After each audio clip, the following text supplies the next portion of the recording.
আসসালামু আলাইকুম। আমার হাতে যে হোল্ডারগুলো দেখতে পাচ্ছেন এইগুলো হচ্ছে হোল্ডার, কিন্তু এগুলো নর্মালি আসলে হোল্ডার না। এগুলো হচ্ছে আপনার একটা হচ্ছে অ্যাপ সিস্টেম আর একটা হচ্ছে রিমোট সিস্টেম। তো ফার্স্টে আমি অ্যাপ সিস্টেমটা আপনাদেরকে দেখাবো এটি কিভাবে আসলে ইউজ করবেন। এই হোল্ডারটি আসলে সাধারণ একটি হোল্ডারে লাগিয়ে দিবেন। তো এটি প্যাচ এবং পিন একটি কনভার্টার ইউজ করলেই আপনি এটি ইউজ করতে পারবেন যে কোনো হোল্ডারে, বাসায় যে কোনো হোল্ডারে আপনি এটি ইউজ করতে পারবেন। এবং এই হোল্ডারে আপনি এখানে বাল্ব লাগিয়ে দিবেন। বাল্ব লাগানোর এখানে স্ক্যানার কোড দেওয়া আছে। তো এই কোডটি যদি আপনি স্ক্যান করেন, স্ক্যান করার পর আপনার ফোনে একটি অ্যাপস আসবে, ওই অ্যাপস দিয়ে এটি কন্ট্রোল করতে পারবেন এবং কোনো প্রকার আপনার ইন্টারনেট সংযোগ প্রয়োজন নেই।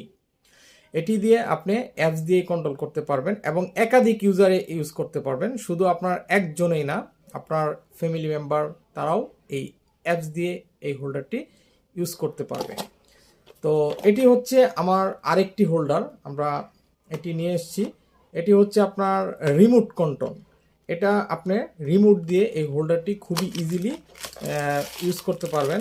এটির সাথে হোল্ডার এবং যারা আসলে অ্যাপস বুঝেন না, যারা আসলে বাসার অনেক বৃদ্ধ লোক থাকে অ্যাপস বুঝে না, তাদের জন্য হচ্ছে রিমোট কন্ট্রোল। এটি আপনার রিমোট দিয়ে অন অফ করা যায়। আসলে সামনে শীতের দিন আছে, সবারই এটি প্রয়োজন। ভালো থাকবেন সবাই। আর এগুলো আমাদের ওয়েবসাইটে পেয়ে যাবেন, সেফ ইলেকট্রনিক্সের www.safeelc.com। এটি হচ্ছে আমাদের ওয়েবসাইট। এই ওয়েবসাইটে আপনারা সম্পূর্ণ ক্যাশ অন ডেলিভারিতে আপনারা অর্ডার করতে পারেন। ভালো থাকবেন সবাই। আল্লাহ হাফেজ।